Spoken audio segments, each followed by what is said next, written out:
Student. Good morning ma'am.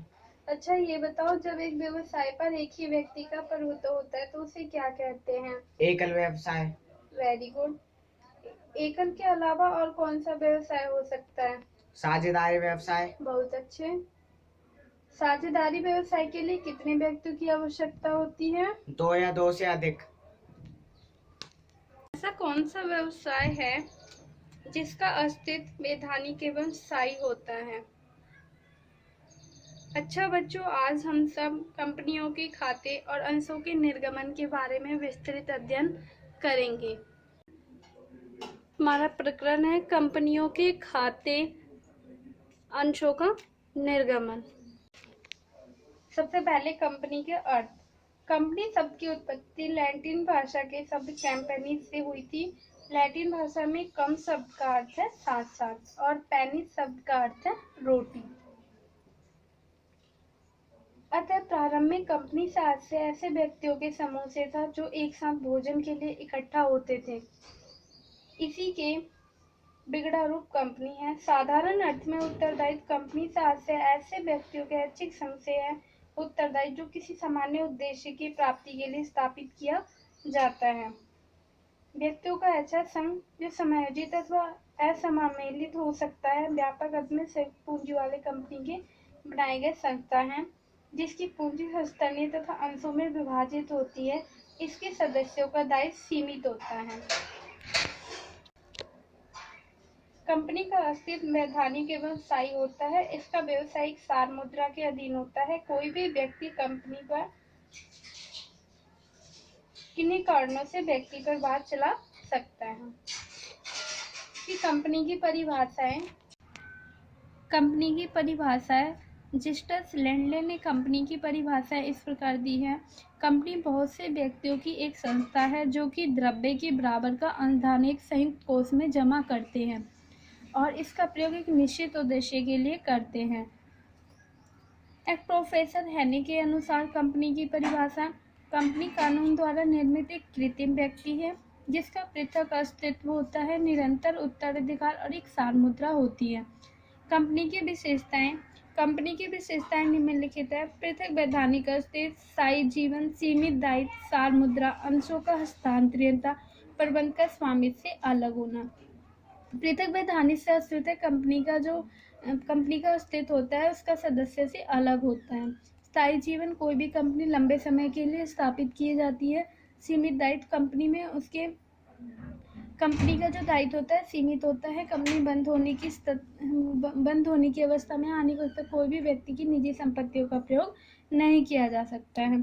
सार मुद्रा, company की सार मुद्रा होती है जिसमें कंपनी का नाम व हस्ताक्षर छपे हुए होते हैं। अंशों का हस्तांतरणीयता, कंपनी के अंशों को आसानी से हस्तांतरण किया जा सकता है। प्रबंध का स्वामित्व से अलग होना। अंशधारी कंपनी के वास्तविक स्वामी होते हैं परंतु इनकी संख्या बहुत अधिक होने के कारण न तो यह संभव है और न ही यह उचित है कि सभी अंशधारियों को कंपनी के प्रतिदिन के कार्यों में भाग लिया जा सके। अतः कंपनी का प्रबंध अंशधारक द्वारा चुने गए संचालन मंडल द्वारा किया जाता है। कंपनी के प्रकार। कंपनी अधिनियम 2013 के अंतर्गत रजिस्टर्ड कंपनियों को निम्न प्रकार से वर्गीकृत किया जा सकता है। संयुक्त पूंजी कंपनी। संयुक्त पूंजी कंपनी 3 प्रकार से होती है। असीमित कंपनी, गारंटी द्वारा सीमित कंपनी, अंशों द्वारा निर्गमित सीमित कंपनी। अंशों द्वारा स्थापित कंपनी 3 प्रकार से होती है। निजी कंपनी, सार्वजनिक कंपनी, एक व्यक्ति कंपनी। असीमित कंपनी। असीमित कंपनी से ऐसे कंपनी से है जिसके सदस्यों के दायित्व की कोई सीमा नहीं होती अथवा यदि कंपनी को हानि होती है तो उसकी संपत्ति या उसके ऋणों को चुकाने के लिए अप्रचुर लेनदेन के दावों को चुकाने के लिए सदस्यों की निजी संपत्तियों को भी प्रयोग किया जा सकता है। असीमित कंपनी भारत में नहीं पाई जाती है। नेक्स्ट है गारंटी द्वारा सीमित कंपनी। ऐसे कंपनी में कंपनी के समापन की दशा में सदस्यों का दायित्व उनके द्वारा दी गई गारंटी की राशि तक ही सीमित होती है। सदस्यों का दायित्व केवल कंपनी के समापन की दशा में ही उत्पन्न होता है। अंशों द्वारा सीमित कंपनी। कंपनी में अंशों का दायित्व उसके पास जो अंश है उन अंशों के अंकित मूल्य तक ही सीमित होता है। अंशों द्वारा सीमित कंपनी में निजी कंपनी। एक निजी कंपनी वह कंपनी है जिसमें न्यूनतम अंश पूंजी 1 लाख रुपए अथवा अधिनियम द्वारा निर्धारित अधिक राशि हो। यह पार्षद अंतर्नियम द्वारा स्थापित की जाती है। निजी कंपनी के नाम के अंत में प्राइवेट लिमिटेड शब्द का प्रयोग करना अनिवार्य होता है। इसके बाद सार्वजनिक कंपनी। सार्वजनिक कंपनी एक सार्वजनिक कंपनी से अर्थ ऐसी कंपनी से है जो निजी कंपनी नहीं है तथा जिसका न्यूनतम अंश पूंजी 5 लाख रुपए अथवा अधिनियम द्वारा निर्धारित इससे अधिक राशि हो। नेक्स्ट है निजी कंपनी तथा सार्वजनिक कंपनी में अंतर। सदस्यों की संख्या। निजी कंपनी में सदस्यों की संख्या न्यूनतम 2 और अधिकतम 50 होती है। सार्वजनिक कंपनी में सदस्यों की संख्या न्यूनतम 7 और अधिकतम पर कोई प्रतिबंध नहीं है। जनता को निमंत्रण। निजी कंपनी अंश खरीदने के लिए निमंत्रण नहीं दे सकती है। सार्वजनिक कंपनी अंश खरीदने के लिए जनता को निमंत्रण दे सकती है। अंशों का हस्तांतरण।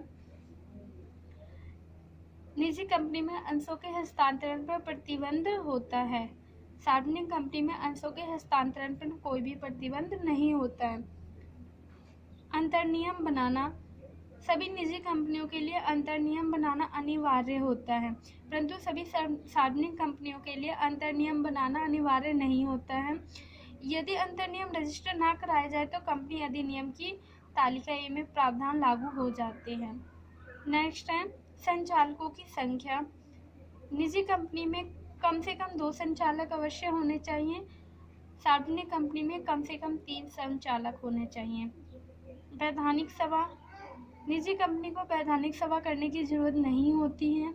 सार्वजनिक कंपनी में व्यवसाय प्रारंभ करने के प्रमाण पत्र मिलने के 6 महीने के अंदर वैधानिक सभा बुलाने की जरूरत होती है। सीमित शब्द का प्रयोग। इसके नाम के अंत में प्राइवेट लिमिटेड शब्द का प्रयोग लगाया जाता है, जबकि सार्वजनिक कंपनी में केवल लिमिटेड शब्द का प्रयोग किया जाता है।